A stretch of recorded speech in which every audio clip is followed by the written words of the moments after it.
Hi, and welcome to On Stage at the Upper Room. My name is Ron Strand, and tonight we are here with the very talented and lovely, legendary Kelly Willard. Kelly, welcome to the Upper Room. Hey, Ron. It's good to see you. Good to be back here again. Yes, this is probably what, your fourth time? Fourth or fifth. Fourth or fifth, yeah. You've come a few times. Yeah. And it's always a great time when you're here because people come out because they want to hear your music. Oh, you have so had nice. the distinction of having touched a lot of people with your music. And Praise the Lord. yeah. Yeah. So you've been doing it for how long now? Well, I think, do I want to say? We don't want to say, right? A lot of years. It's since the 70s. Since the Yeah. 70s. Uh-huh. I remember seeing you at Calvary Chapel of Costa Mesa back in probably 76. And you came out and you were on the piano, and I think it was probably after you did your one of your albums that you had that one hit song that was out called Blame It on the One I Love. And I think the album was by the same name, was it not? Yeah, Yeah. that's right. Yeah. I bet I was about 22 years old. Were you really? Yeah. We were all kids back in the day, right? Mm-hmm. Mm-hmm. Well, you have lived in. You grew up in Florida. Yes, Winter Haven, Florida. Winter Haven, is Florida. Where I was born and raised. And so, when you came out and you began to record with Maranatha, what year was that? And what brought you out here? How did you get out here? Well, we had a friend who had come out here from Oklahoma, and his name was Jonathan David Brown, and he came out and began producing for Maranatha Music. I remember him, yeah. And he kept, calling Dan and I and saying, why don't you come out here and visit, and Yeah. if you do, I could probably use you on doing some keyboards on some albums and maybe background vocals too. And I'm like, that'd be fun. Yeah. Let's go, So Sure. we went out for a month, came out here for a month and just had the biggest time. And I got to play and sing on some projects. And What was the first project you sang on? Do you remember? let's see, I don't remember the first one. Wait a minute, hold on, it's coming back to me. Karen Lafferty. Oh, sure. Karen Lafferty, yeah. And then Bruce Herring, and let's see, Tommy Coombs, Sure. and Bob Bennett, Roby Duke, Yeah.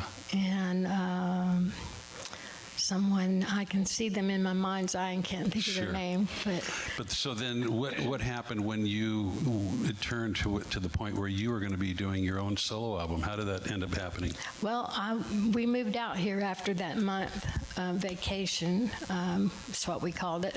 So you went back and then decided went we're back going and to got our stuff and came back out to California, and I began to serve, with Yeah. playing on more albums and doing more background vocals. And after 1 year went by, Maranatha Music approached me and asked me if I would like to do a solo album.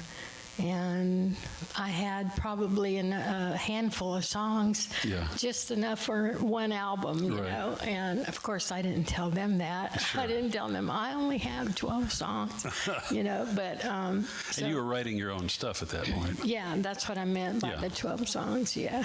Yeah. So I said yes, and And you we said did yes. it. And that was the first one. Was that Blame It on the One I Love? Was that the Yes, first yeah. album? Yeah.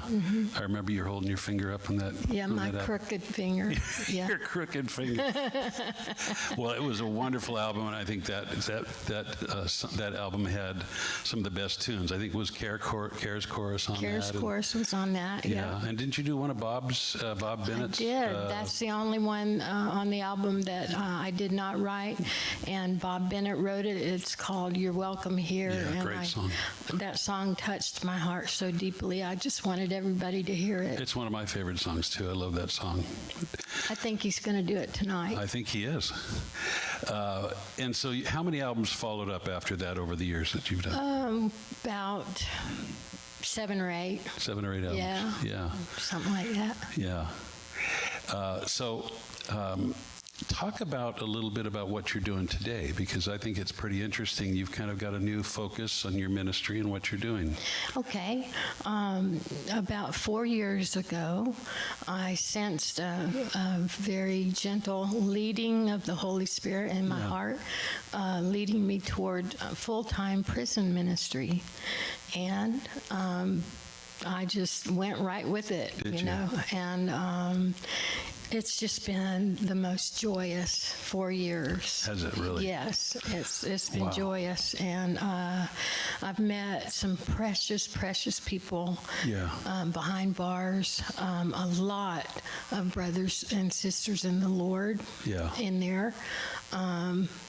A lot of whom came to the Lord in prison, and some of the strongest Christians I've ever met are behind bars. It's a big reality when you're there, I guess, huh? It is. And so when God meets you there, it's pretty powerful. It's really something. It really is. Yeah. Some special things happen there. So are you doing both male and female prisons? Yeah. Yeah. And you're going all over, not just in Alabama, but all over the country, right? Yeah, all over the United States. Yeah. Yeah.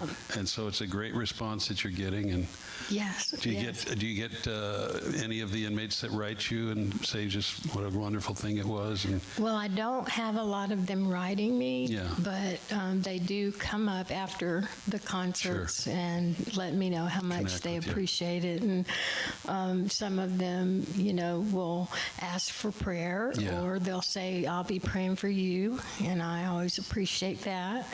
And they're very appreciative.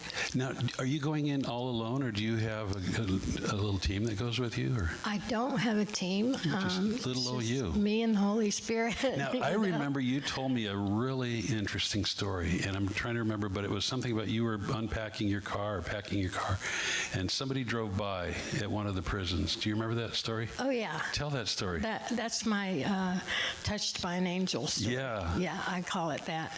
Well, I was walking to the car after I'd done a concert, and it was in Tennessee, and I put my key toward my door to unlock the door, but I heard a truck pull up behind me on like a service road that was behind me. And of course, if somebody pulls up behind you, you always look around. It's Sure. Especially if you're at a prison. at night, coming out of a prison. And I turned and I looked over my shoulder, and it was this scruffy guy. I mean, kind of, more than a 5 o'clock shadow. And like he had a bandana around his forehead, and he was holding the steering wheel, and there's this old truck. And as soon as I looked over toward him, he turned his head like that and looked straight at me. And he looked straight at me, and he said, God sees and takes note of all that you do for these men. Wow. And then he just drove off. And he had no idea what you were doing there. No.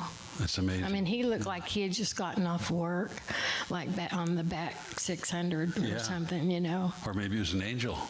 Yeah, I'm thinking. Dressed as a farmer. He certainly wasn't at the concert. Angels I can tell you unaware, that. yeah. I mean, how would he know what I could have been an administrative person. Well, and it was getting off probably work, but- at a time when you needed that encouragement, I'll bet, huh? Yes, And it just when I need encouragement. Yeah, because God. I'm sure it can get pretty tough sometimes going into those Sometimes, places. yes. sometimes. Depressing to see a lot of that. And It's a very bittersweet thing. Yeah, sure. Yeah, it is. yeah, But I sense a grace with me and a joy that's unexplainable. Yeah. It's very deep, a deep joy. Yeah. And it's very satisfying, yeah, sure. Yeah. I get that. So for all the Kelly Willard fans, do you think there's another album someday in the works? Do you have some material you're working on, or is it? I have some songs here and there. Yeah. And I think I might have enough for another project if I'm ever afforded to do that. So, Well, that would be wonderful. You know, I remember the first time that you came to the upper room, there was a lot of people that brought their old vinyl, you know, I mean, maybe a lot, there was a few of them. yeah. And had you sign them. Yeah, and, yeah. But one of the things, both my wife and I noticed that there's people actually weeping in the audience from some of your songs, because some of your songs really touch the heart.